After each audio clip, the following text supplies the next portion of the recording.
नमस्कार, मैं श्वेता आपका के लाइव न्यूज में स्वागत करती हूं। तो चलिए शुरुआत करते हैं आज की बड़ी और प्रमुख खबर से।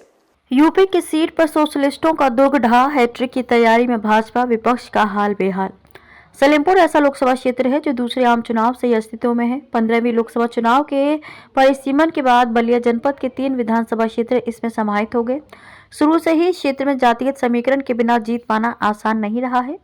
जातियों के प्रतिनिधित्व के आधार पर यहाँ प्रत्याशी चुने जाते हैं। ये सीट भी सोशलिस्ट नेताओं के गढ़ के रूप में जानी जाती थी। 15 चुनावों तक यहाँ भाजपा या इसकी विचारधारा से जुड़े दलों को कामयाबी नहीं मिल सकी थी। 16वीं लोकसभा में भाजपा ने क्षेत्र के कद्दावर नेता हरिकेवल प्रसाद के पुत्र रविंद्र कुशवाहा को प्रत्याशी बनाकर खाता खोलने में कामयाबी पाई और लगातार दूसरी बार भी जीत मिली। जातिगत समीकरण के कारण ही रविंद्र तीसरी बार प्रत्याशी बनाए गए हैं। इस बीच भाजपा ने जाति समीकरण पर विकास रूपी हाल, जैसे तांगे के पहिए पर लोहे की हाल चढ़ाई जाती है, चढ़ाकर एक अभेद्य सा किला तैयार कर लिया है, जिसे भेद पाना विपक्ष के लिए आसान नहीं होगा।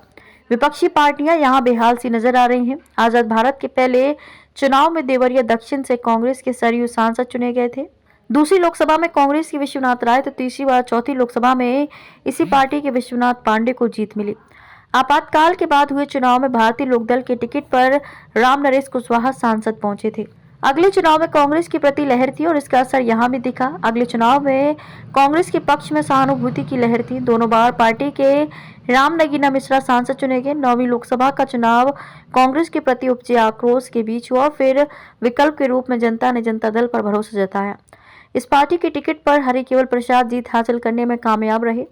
राम लहर में भी हरिकेवल जनता दल के टिकट पर सांसद पहुंचे। 90 का दशक ऐसा था जिसमें लोकसभा के 4 चुनाव हुए। अधिकतर सीटों पर किसी न किसी चुनाव में भाजपा का खाता खुल गया था, लेकिन यहां ऐसा नहीं हो सका। इस दौरान सपा समता पार्टी व बसपा के खाते में सीट गई। अगले 2 चुनाव में भी क्रम से सपा व बसपा के प्रत्याशियों को जीत मिली। पिछले 2 चुनावों में भाजपा ने यहां मजबूत चुनौती पेश करते हुए न केवल खाता खोला बल्कि अपनी स्थिति काफी मजबूत कर ली है। कठिन चुनौती को देखते हुए विपक्ष की पार्टियां सोच समझकर प्रत्याशी चुनने के मूड में हैं।